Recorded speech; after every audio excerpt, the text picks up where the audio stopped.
Монтажната болница во дворот на инфективна се прилагодува за да може да почне да прими поголем број на пациенти на кои им треба кислородна поддршка. Овде во монтажната болница од саботата се мести централен довод на кислород.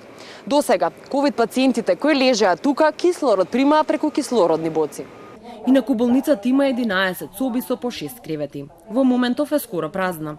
Поголемиот дел од времето служи за прием на пациенти, на кои им се одредува дали ќе лежат во монтажната болница или пак ќе бидат качени во зградата на инфективна. Ама работата на сестрите и лекарите, кои тука ќе почнат да примаат повеќе ковид болни, баре малку ќе се олесни кога ќе биде инсталиран централниот довод за кислород. Па за пациентите кои ќе се лекуваат тука, нема да треба постојано да носат тешки боци полни со кислород.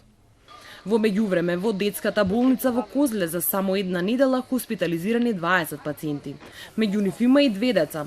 Првично планот беше во оваа болница да се носат пациенти со лесна и средна клиничка слика од коронавирусот.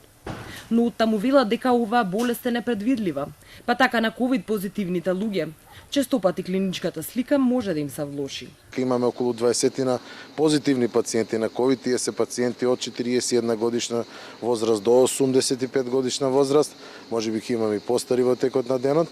Она што е битно дека повторно и децата тука не ни нормално се гледа функционира тој ковид педиатриски одел, на кој што во моментот имаме 2 позитивни деца со еден родител мајка која што е со нив.